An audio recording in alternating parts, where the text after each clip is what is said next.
Well, the Justice Ministry is disputing allegations that it misspent taxpayers' money. The Democratic Alliance has accused government officials, including ministers and deputy ministers, spending over 1.4 billion rand on catering, accommodation and entertainment over a 3-year period beginning in May of 2019.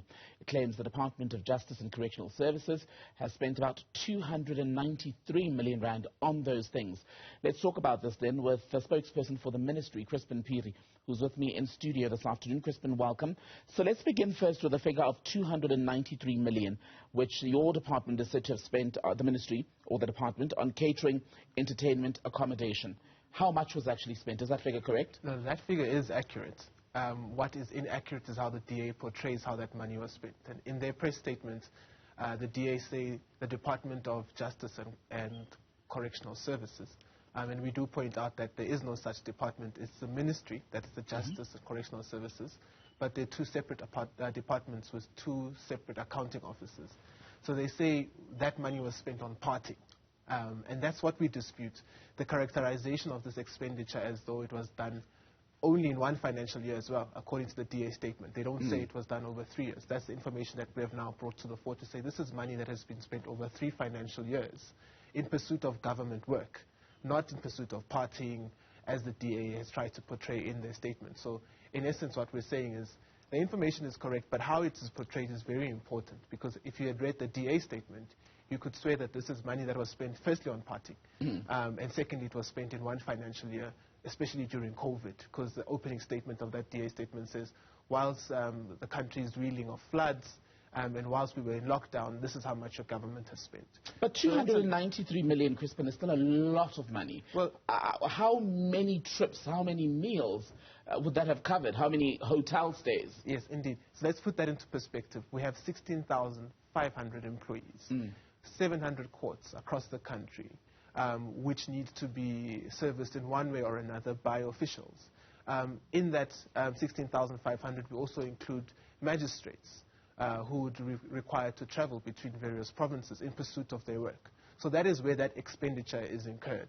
And if you then look at it from financial year to financial year, you realize that it doesn't come to a cumulative, or it does come to a cumulative of 200 and something million over a couple of years. But financial year by financial year, the amounts are quite small depending on which department we're looking at within the departments themselves, or which components of the department we're looking at. So each of the department's components would be responsible for a certain amount of that expenditure.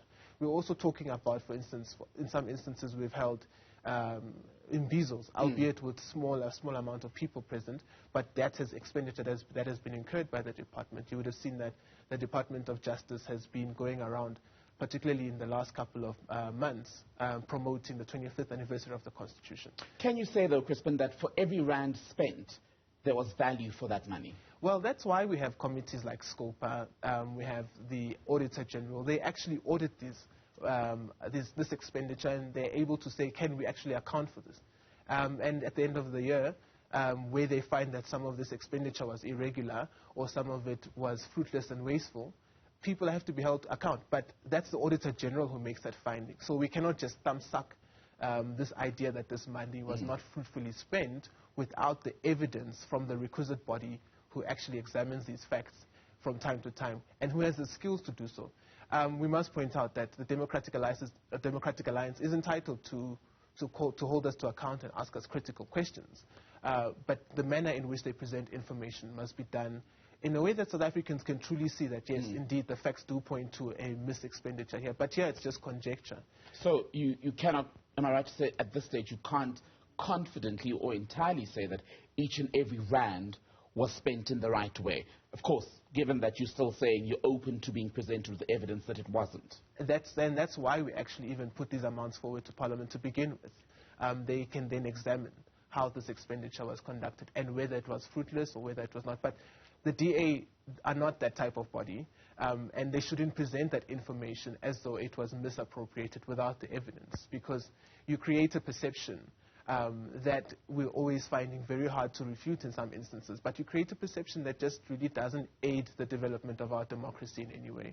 But you'd also agree that the government is largely itself to blame for the suspicion whenever the issue of government spending comes up, no? That's precisely why the DA statement is so problematic, because you are pandering to a particular perception without facts.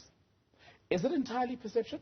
It is entirely perception in some instances, because in most instances we're able to prove who the perpetrator is and hold them accountable. So in this instance, you're just creating the conjecture, and we think it's deliberate, by the way, because if you look at the characters that are involved, the individual, I think the MP, is a person who has a doctorate in political science.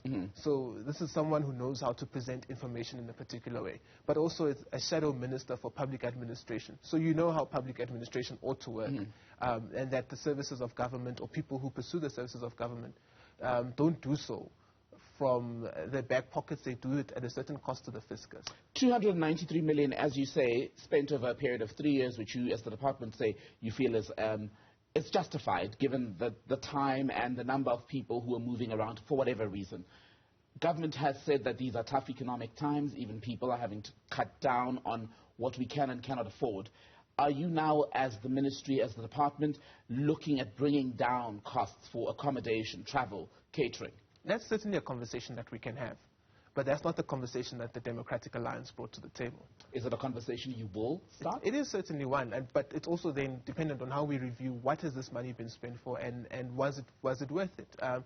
Already we are seeing a number of benefits from some of the unintended consequences of the pandemic, for instance, your Zoom meetings, your virtual conferences, and these have resulted in significant costs being reduced, and where possible these must continue, so that at least we're able to ensure that we do not spend government money unnecessarily, but also for most of the events that we do conduct, we are able to get value out of those events. So will you do anything then about the claims by the DA if you say they're false? We've put the information out there for citizens to read for themselves, and what we can say is next time you get information from a political party, read it carefully first before really delving into what they say.